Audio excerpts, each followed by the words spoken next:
Hello and welcome to the Burn KC ScorchCast. I am your host, Alex Blackburn, here to bring you the KC sports news of the week. There's quite a bit. I'm going to try and keep this as concise as possible.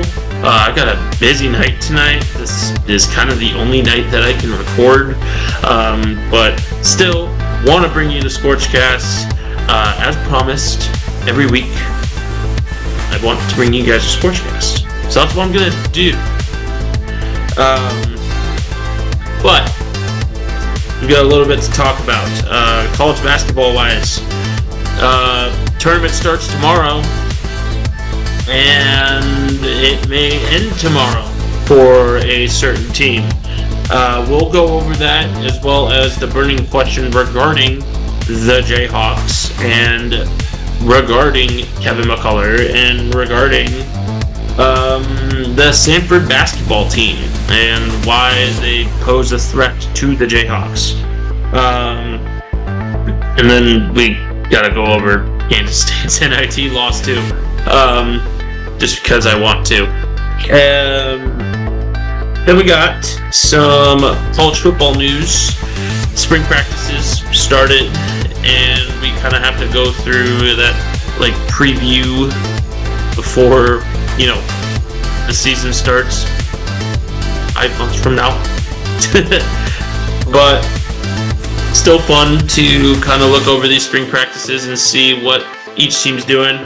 Also going to go over some NFL stuff as far as the combine goes, and we're not really the combine at this point, but Pro Day, and then kind of the days leading up to the draft for these guys that are in the draft. Got a little bit of Chiefs news, got a little bit of KC Current news, and then the rest is just kind of gravy in regards to the Blues, Sporting Kansas City, and the Royals. So let's just jump right into it. Like I said, pretty loaded show today, but going to keep it as concise for you as possible. So, like I said, let's jump in. All right, let's jump into some college basketball stuff. But before we do that, I forgot to mention something in my intro. So a couple days ago, a cool milestone happened.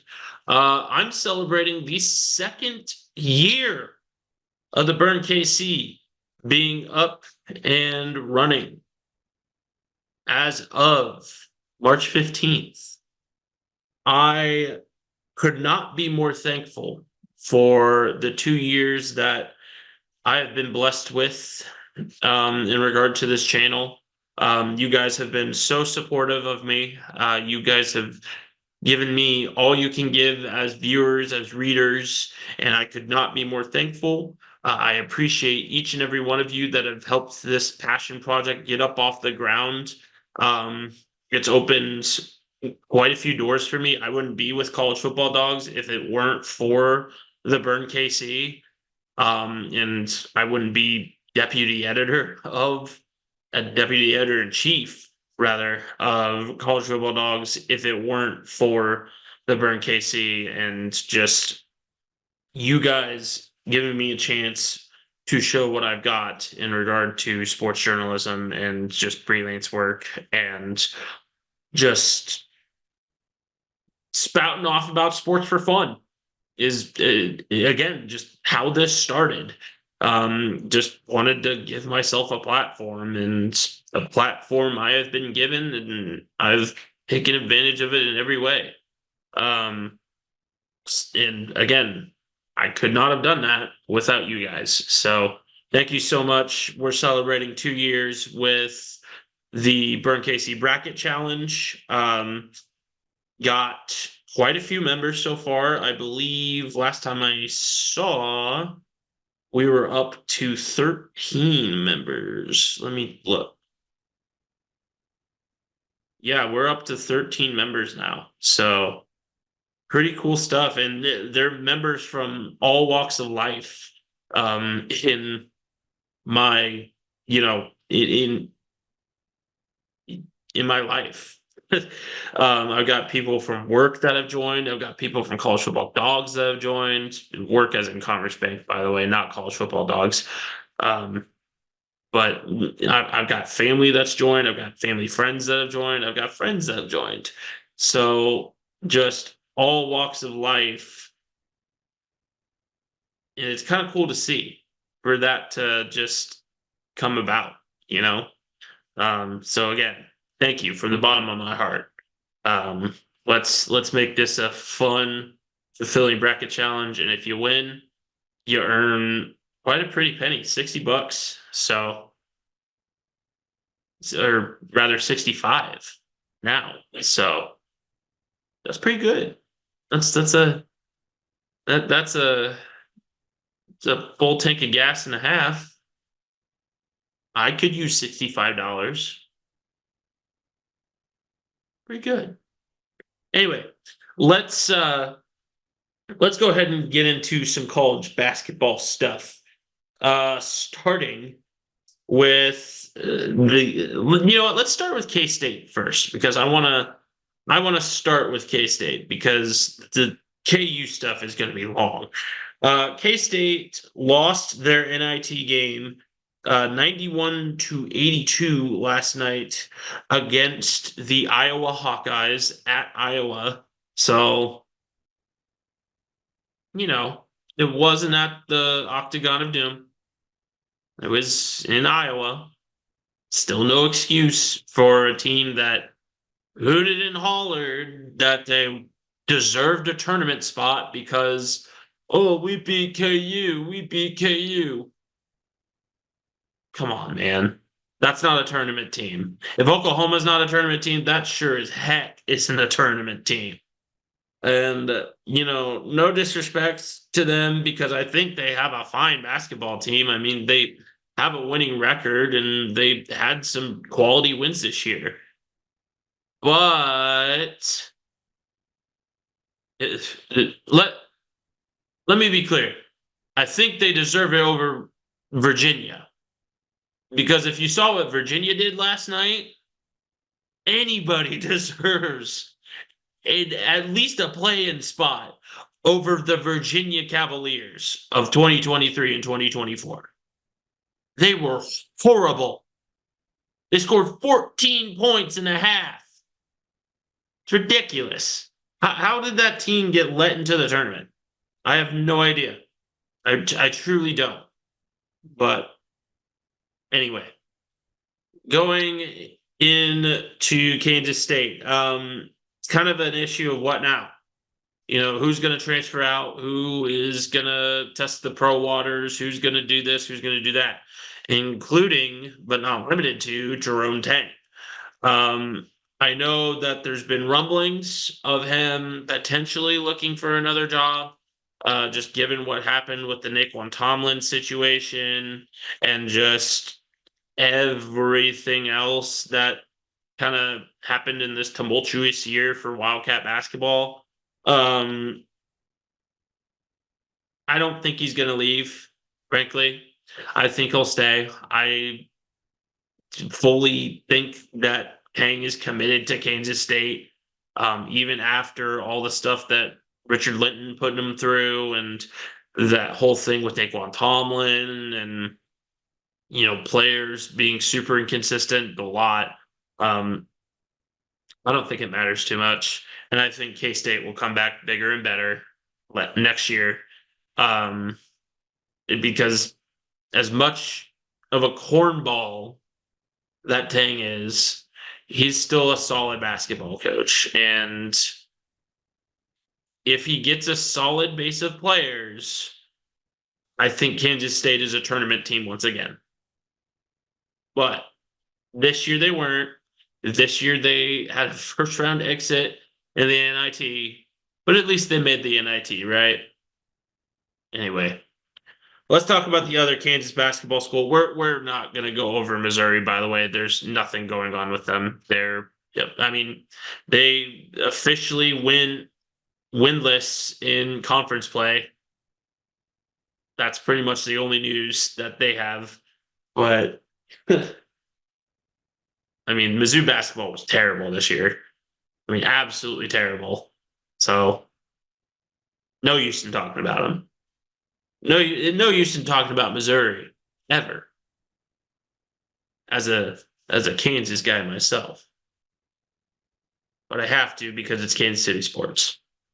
Anyway, onward to Kansas.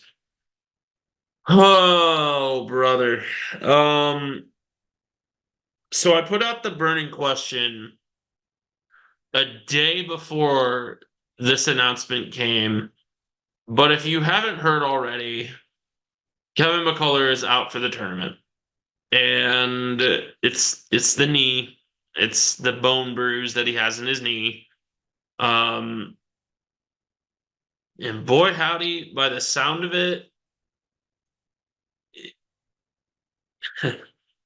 there's not there's nobody's happy about this. Nobody. Not so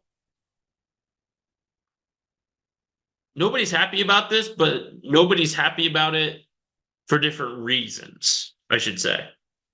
If you saw the press conference with Bill Self, you kind of get a gauge about his feelings towards the situation, which are not good. He never referenced team doctors, not, you know, he never referenced team doctors. Um, Giving him he never referenced team doctors saying yes, Kevin cannot play, he's not cleared to play. He said Kevin made the decision to not play, which has given a lot of people cause for concern, saying that Kevin is quitting on this team, saying that Kevin, can play just fine. If Hunter Dickinson can play, then Kevin can play, et cetera, et cetera. But the locker room itself, the guys in that locker room have said, nothing negative about Kevin. There's been kind of some negative energy from, Hunter, but I mean, overall, it's overwhelmingly positive from the guys in the Kansas locker room, except for Bill and potentially Hunter. This is what makes this situation so weird is that it's obscure. I mean, it's obscure as I'll get at. You've got guys saying that, oh yeah, Hunter quit on the team. He's a coward. He's just trying to protect his draft stock and doesn't care about Kansas and blah blah blah blah blah. But you also have people saying, Hunter, or excuse me, Kevin is this, you know, guy that gave his blood, sweat, and tears to Kansas. And unfortunately, this is a nagging injury, and that's all we can gauge it as. And in the end, it is up to him. Which I mean, I kind of belong to both camps in that. And I know I tweeted out that, oh, I'm not going to give my opinion on the Kevin McCullough situation. Here's my opinion on Kevin McCullough. I'm being very hypocritical right now, and I apologize. But my opinion on Kevin McCullough is if you can play these regular season games, if you can put up 16 in these games, 16, 18 points and be Kevin McCullough, why can't you do it in the tournament? Did it aggravate? Because according to Bill Self, nothing was aggravated, nothing got worse. You essentially just said, "Yeah, I can't go," which yes is your decision, and that's fine. Like we have to respect your decision because your health above all else matters. But is this a health issue or is this an NBA draft stock issue? And I get it, go earn that money playing in the NBA, but it looks really bad if this is just you saying, no, I don't want to play in the national tournament because I want to preserve my draft stock. And I think we're seeing more of that behavior from college athletes nowadays. The guys opting out of bowl games, entire teams opting out of the NIT, just different situations like that. It shows that the dollar is very slowly, or really not all that slowly, taking college athletics by storm, and more than it ever has, mind you. Um, and I'm afraid that this is kind of what Kevin's thought process is there's little to no chance that Kansas is going to do anything in the tournament anyway. They don't need me. It's not true, but whatever floats your boat, man. I mean, thanks for giving us 2 good years. Hopefully you perform well in the NBA, but it's kind of a sucky situation. So, but speaking about how far Kansas could go in the NCAA tournament, um, I have a burning question on that, and a lot of you answered. So let's get into that.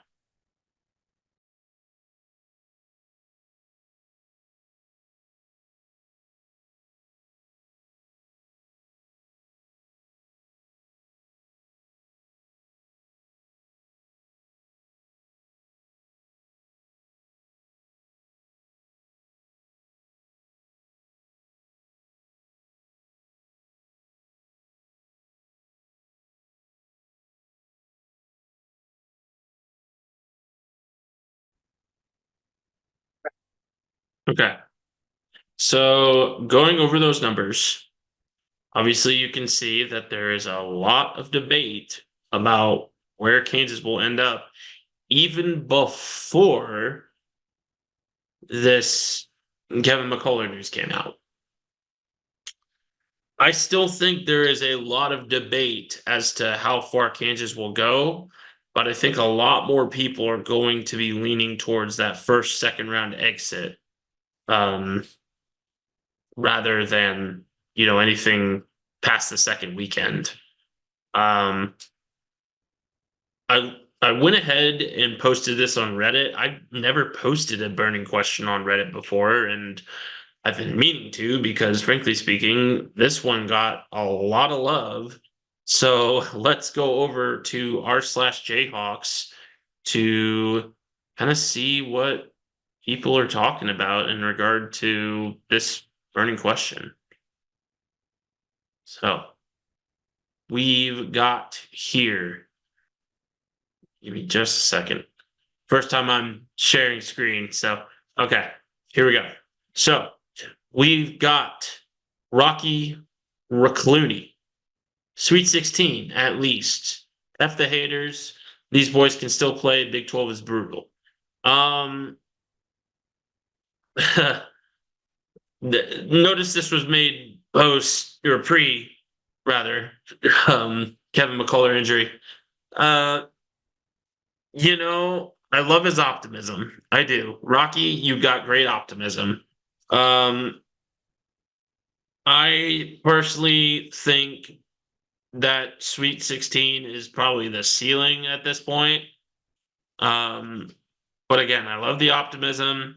The Big 12 is a gauntlet for sure, but after seeing what K State put up, after seeing what UCF put up last night in NIT, uh, just we'll see if that holds, and I hope it holds. I really do, but I mean, we'll see, man. We'll see.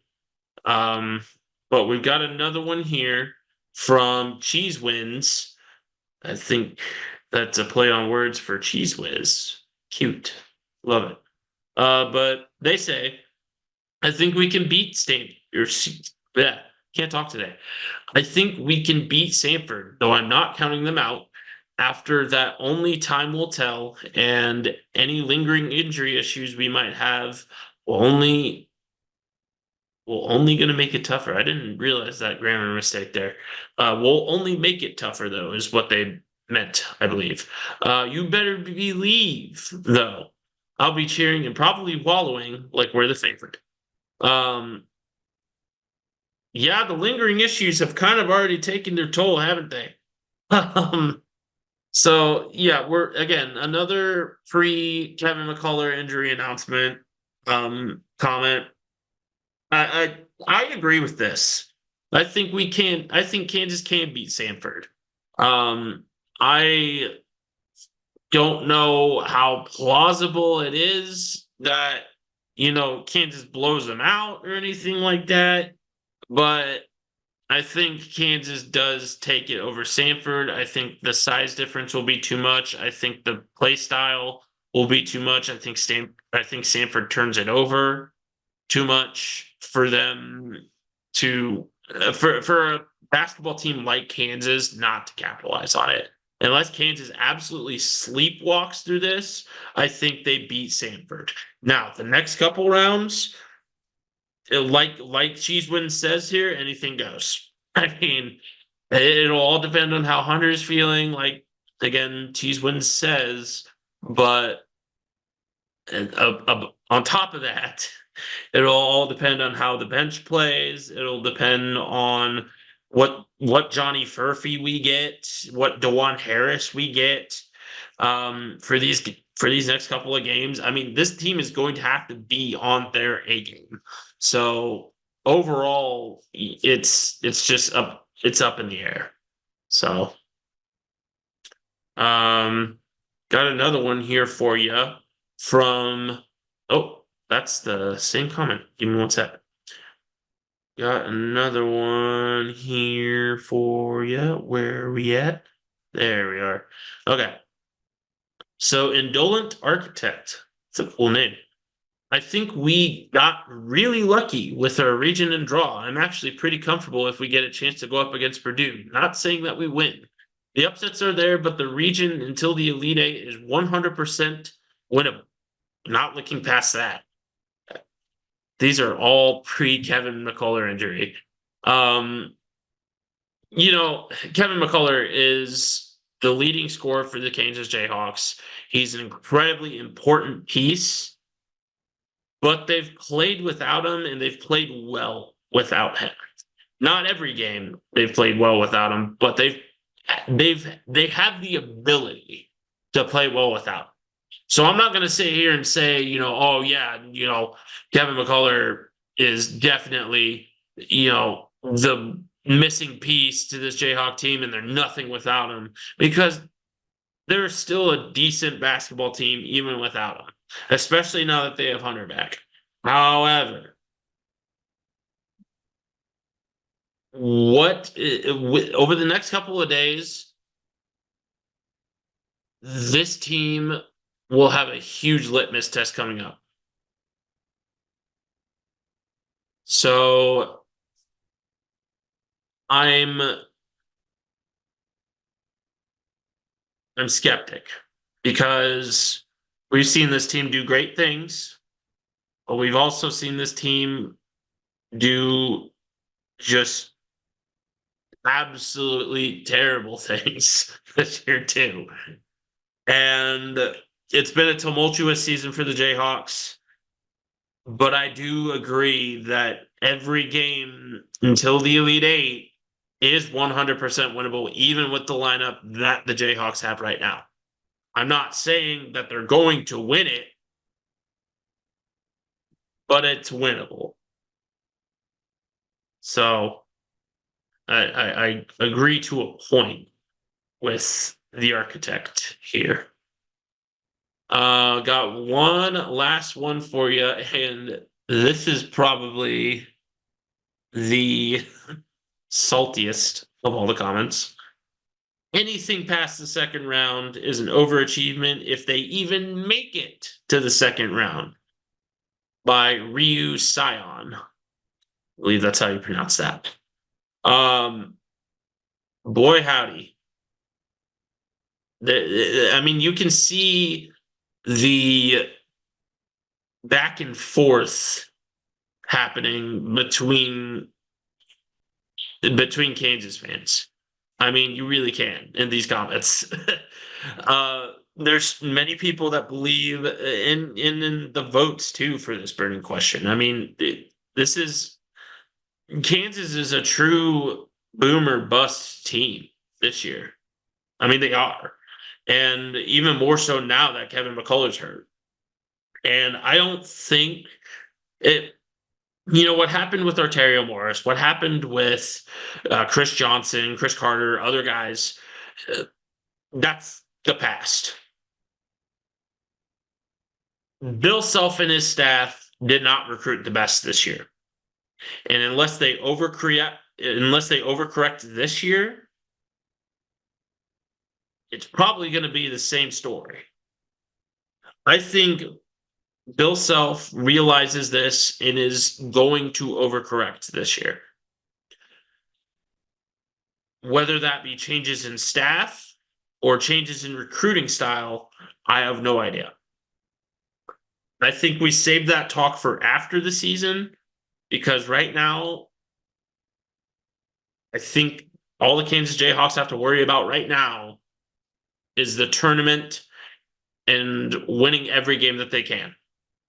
Take it one game at a time and just play loose. That's literally all you got to do.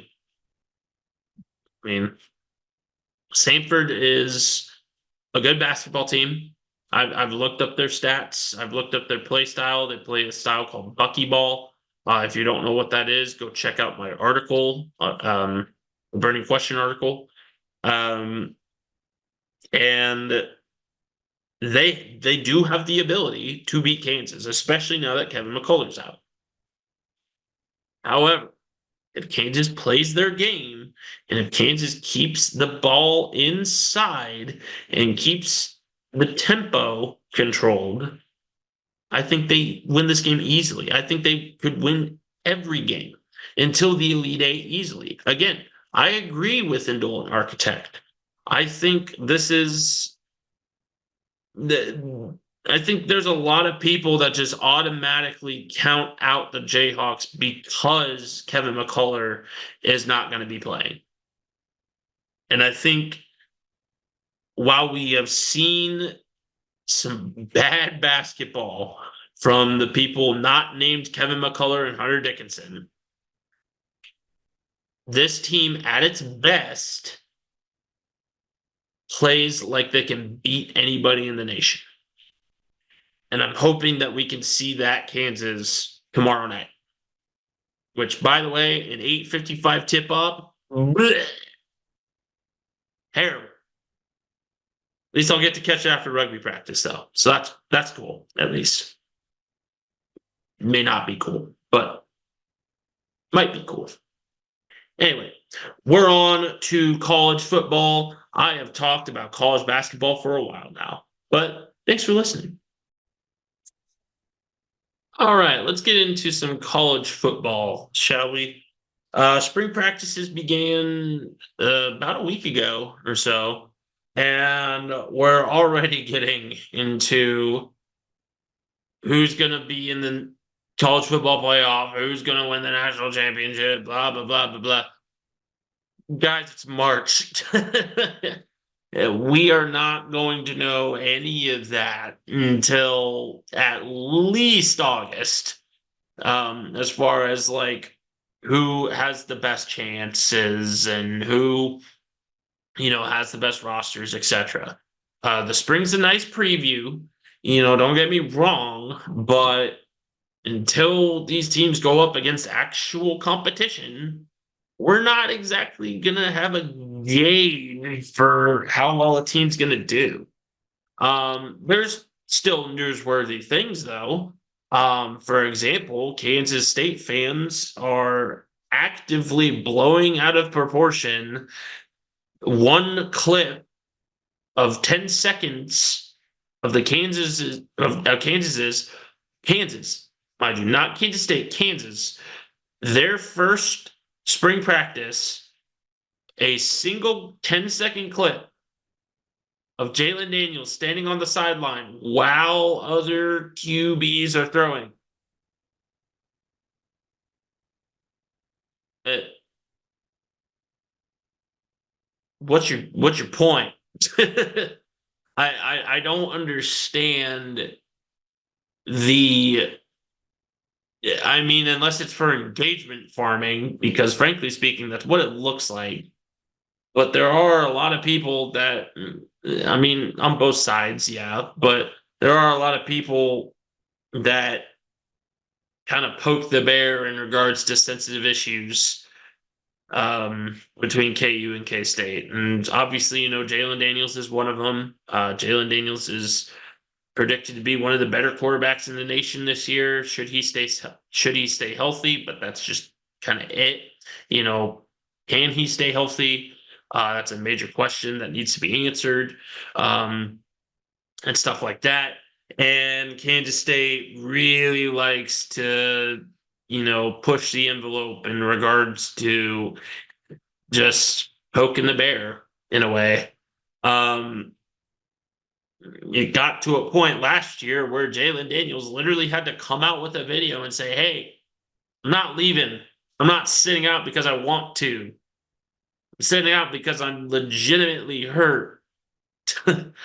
So I'm just tired of the discourse and the fact that it's coming from actual so-called Kansas State insiders of just the constant, downplaying of Jalen Daniels' skill.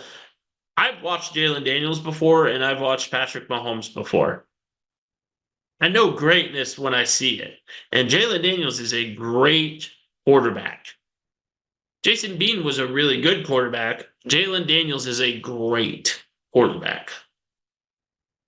And I fully expect him, again, should he stay healthy, to have a great year this year. I think there are a lot of people that are over speculating his health, that are over speculating 1 10-second clip of a spring practice.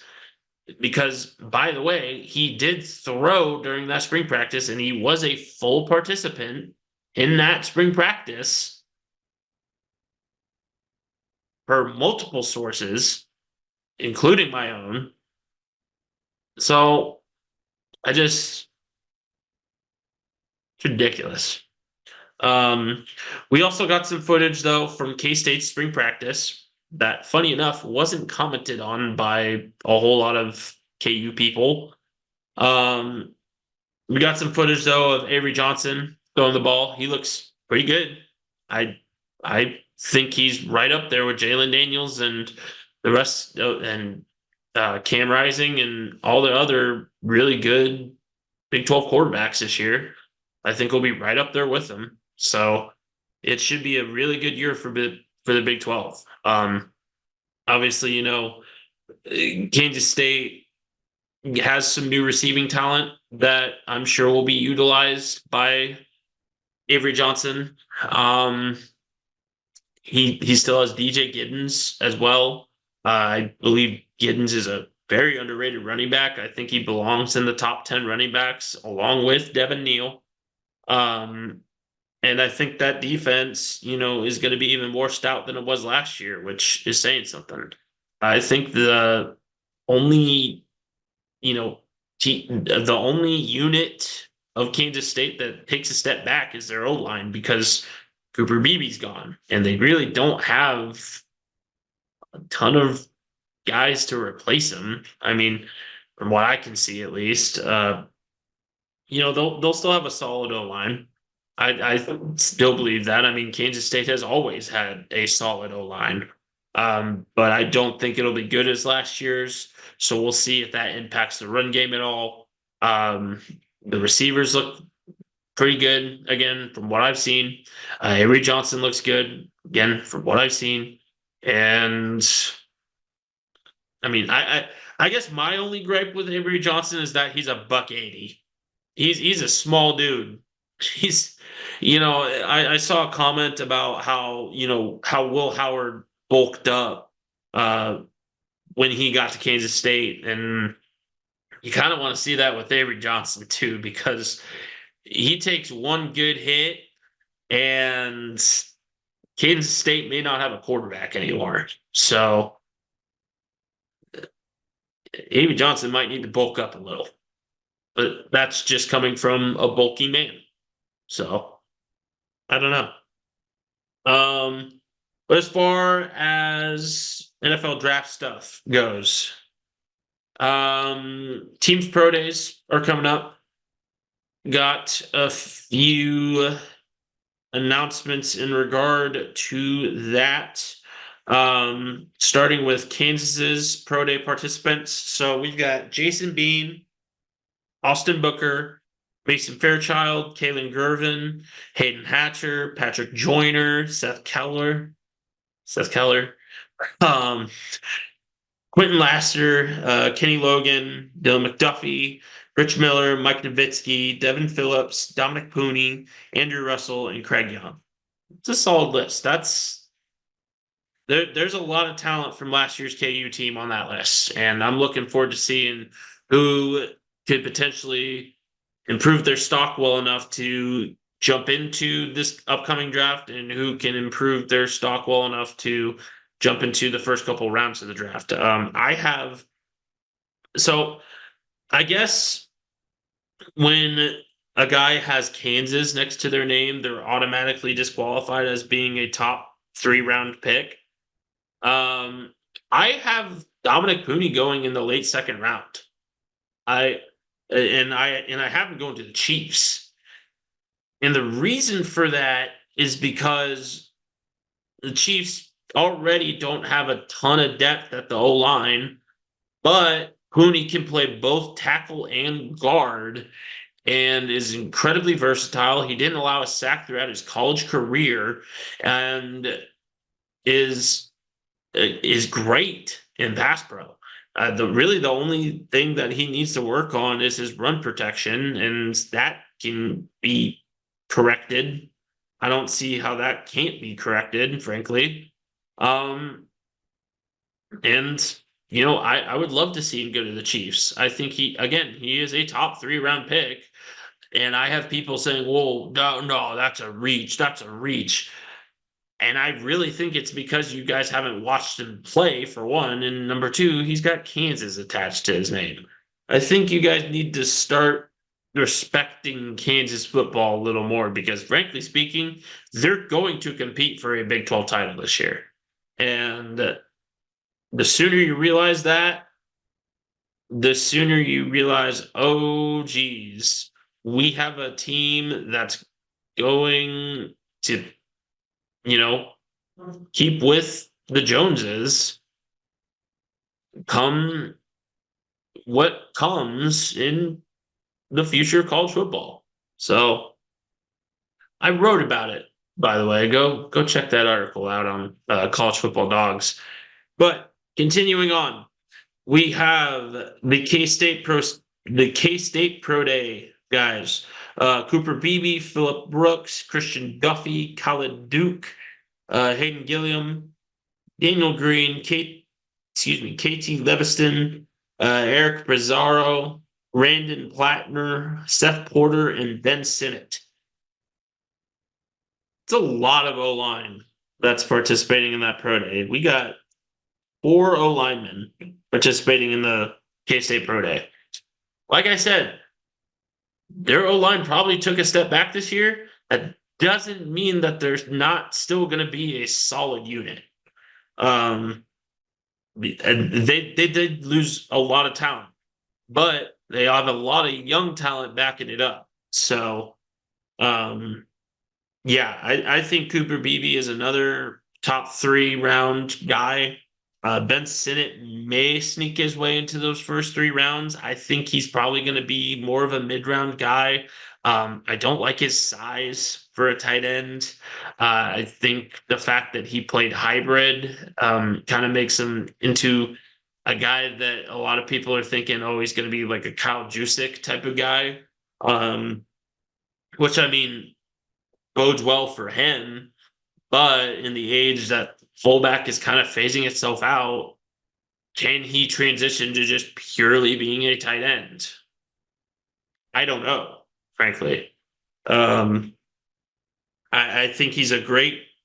I think he's a great ball handler. I think he can play well. Um, and overall, I think he deserves a spot in this draft. So obviously, Cooper Beebe is the top K State prospect, but Ben Sinnott is not too terribly far behind. Um, as for Missouri, the pro day participants for Missouri, I'm not sure if they've even come out yet, but let's look. Um,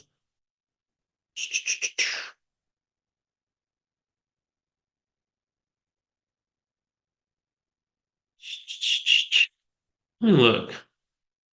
I'm gonna look not on Twitter, but on here. One second. Yeah. Uh-huh. Their pro day's on Friday, so I'm not entirely sure. It has to be who's participating though.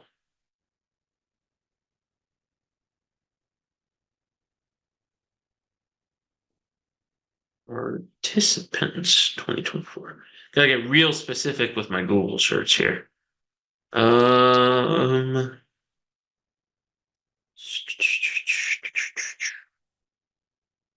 excuse me. So I know the ones for sure that are participating are Tyron Hopper, Rakestraw's participating, Abrams Drain is participating. Yeah, Ennis Rakestraw, Abrams Drain, um, Darius Robinson, he'll be there, Tyron Hopper, Abrams Drain, and then Javon Foster. And I believe in Cody Schrader too. Okay. And then Cody Schrader. And Harrison Mevis. I'll be danged. I forgot. Jalen Carley's is going to be there. And that's it from what I saw. So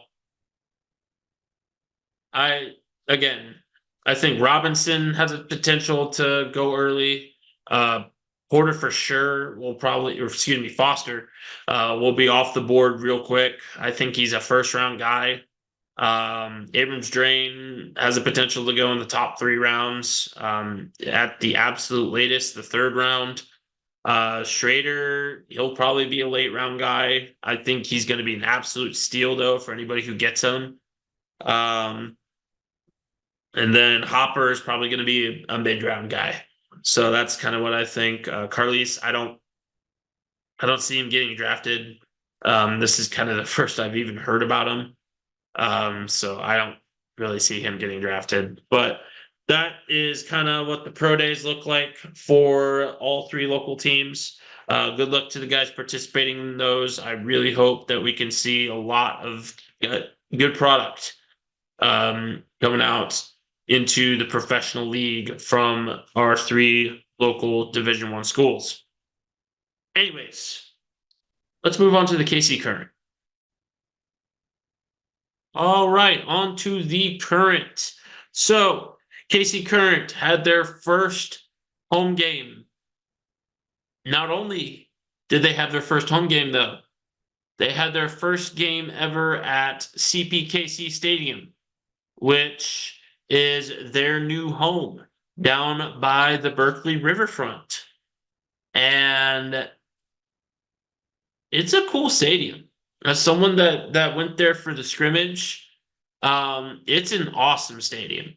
I think it's very simplistic, but also at the same time, it's got a very modern feel to it, and the seating's great. It's like this mesh seating that is aerated really well, so during the summertime, you don't get a case of the swamp. You know what? Um, sorry. But It's a very, very nice stadium and one of the only ones of its kind in the entire world. That is specifically primarily men for women's soccer. So I think that's awesome.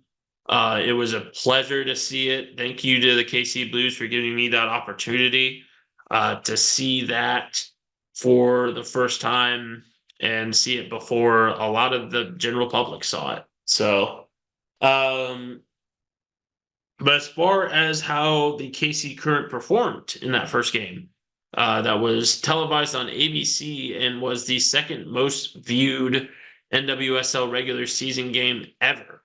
Um, the Current looked great. I mean, they looked awesome. They got out to a 3-0 lead and just kind of coasted from there. And yeah, it ended up being 5-4. So there's probably some things to fix in regards to depth and just keeping form through, that depth management and just making sure that the defense stays strong. But overall, it was a great performance against a really good Portland team to start off the year. And you love to see that, especially after the disappointment that was last year, kind of toggling toward the bottom, um, toward the bottom of the league.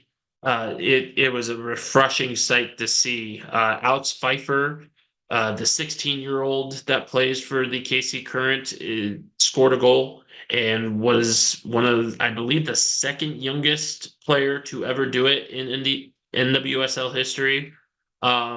Which, awesome for her. Get her feet wet real quick in terms of getting into that professional soccer experience. So congrats. And just overall, it was a really fun game to watch while I was on my pub crawl that Saturday. Um, I really can't wait to see more. I think it's going to be an awesome season for the Current. If this is just a microcosm of what's to come. Again, there's issues to fix, certainly are. Can't get sloppy, you can't get complacent, got to manage that depth and manage that form. But this is a great start to the year by getting a dominant win. I mean, to where your opponent can score 3 straight goals and you can still win. I mean, that's a great sign. So, um, the Current play again, I believe this Saturday against Gotham. I want to say, let me look here. No, against Angel City. I apologize. And that is in 10 days. So at 2:30 Central at CPKC Stadium. Should be a good one. Should be a good one. I don't feel like that's accurate. Is that accurate? No, yeah, it's not accurate. They have an away game. What are you doing on this is the Casey Current website. Come on. Um they have a game in between that though. This Saturday, they're playing the San Diego Wave in San Diego at Snapdragon Stadium. You can watch that over on ION and listen on KC Current Radio. And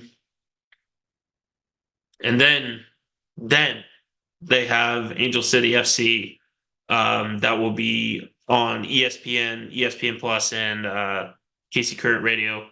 That will be the upcoming Saturday at 2:30 Central, while this San Diego Wave game is at 9 p.m. Central. So um, San Diego, if I remember right, is pretty good. Angel City's pretty good. And then you got Gotham after that. So it's gonna be a tough open to the season. But after watching that game against the Thorns, I think they have every opportunity to do really well these next few games and to just keep that streak alive.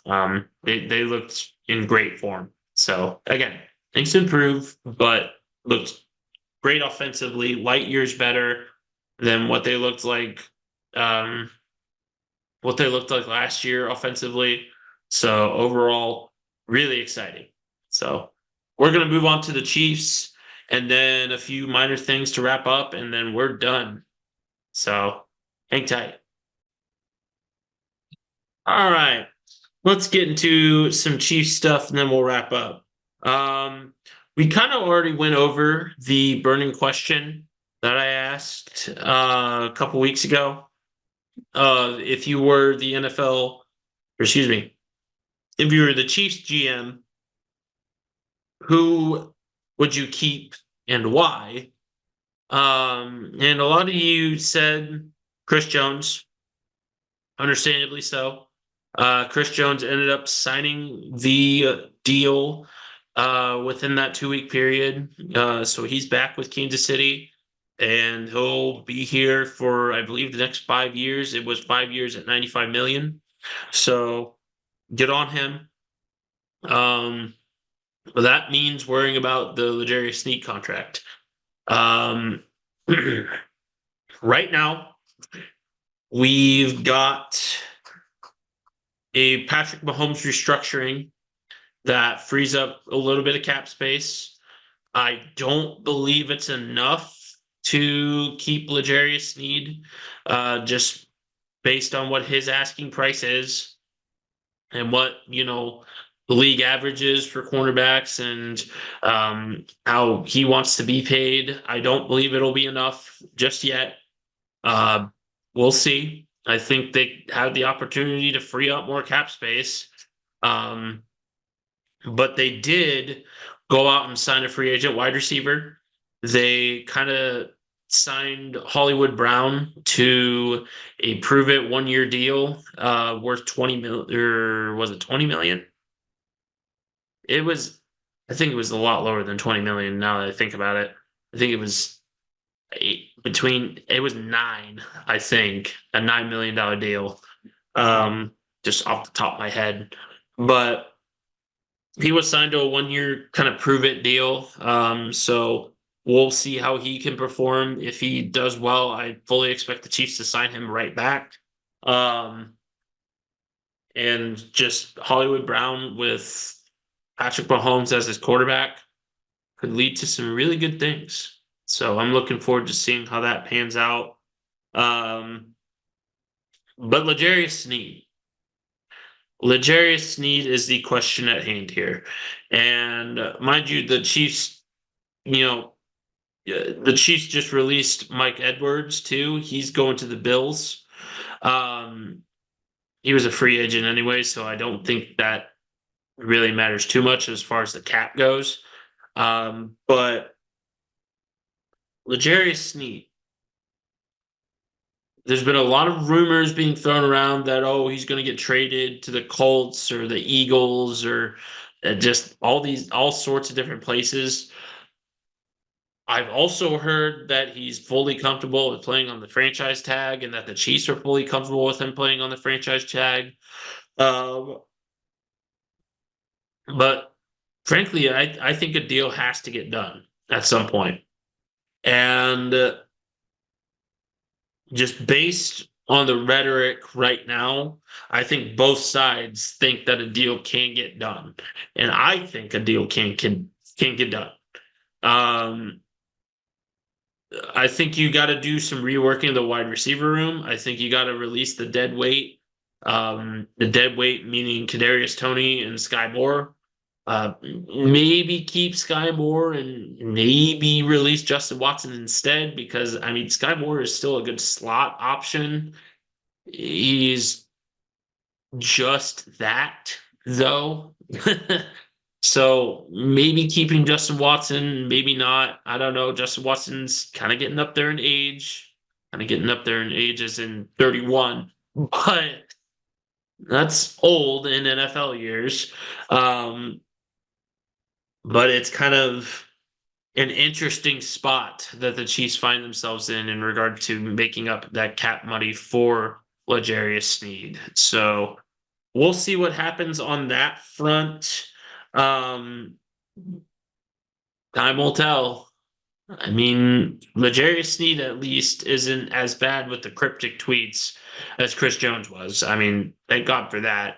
But, again, time will only tell. So let's just hope for the best. Got a few more things to talk about in regards to the Blues, Sporting KC, and the Royals, and then we'll go ahead and wrap up. So hang tight. All right, one last thing here, and then we are done. Or last few things, I should say. Um, does this segment need a name? I feel like it needs a name. Let's call it the Coles of the ScorchCast. Because every time it's toward the end, and it's just a bunch of the minor stuff that just key points of KC sports news that don't quite deserve a segment, but I do want to talk about. First and foremost, Royal Spring Training still in full swing. Uh, no pun intended, but they're still in spring training. They're still doing fairly well in spring training. Liking what I'm seeing. There's a lot of talent on this Royals baseball roster. Um, and I think they can utilize that talent into potentially making a run at the AL Central. They start officially because the first official MLB game was last night at 4 in the morning Pacific time. 4 in the morning Pacific time because the Dodgers and Padres played in Korea. So a fact that got lost on a lot of people because the MLB really didn't market it all that much. It's kind of a problem with the MLB. But that's a different story for a different time. The Royals, though, start their season. Let me look. They start their season Thursday, March 28th against the Twins. That is just over a week from now. So it's almost here, folks. We get to see what the true Royals look like. And what I'm seeing, and the Twins will be a great litmus test. What I'm seeing, though, I think the Royals truly do have a chance this year. So we'll see. Sporting KC, also, their season is in full swing. They, I believe, got their first victory this past week. Let me look. Yeah, they got their first victory. They are currently 1-3-0 right now. They beat San Jose on 3/16, and yeah, they haven't lost. So that's pretty cool. um, you hope for a good season for them too, and you hope that they don't start off as slow as they did last year. And I know that they made the playoffs and made a decent run, knocking off the 1 seed St. Louis, but can't have the start that you had last year again, I don't think. So good win over San Jose. Let's hope that streak continues and that form continues. As for the Blues, the coup de grace of the show, the Kansas City Blues are traveling to Nashville this coming weekend to go to the Nash Bash Rugby Tournament. And I'm going to be there. So keep an eye out for me if you're in the Nashville area. I will be in a Hawaiian shirt in downtown Nashville, where we're going to be doing the social. Otherwise, I'm going to be at the rugby pitch, either playing or watching rugby. So come say hi. And I look forward to seeing you if you're in that area. but should be a good tournament. The Division 2 squad's looking real good. Should be poised for a solid spring season.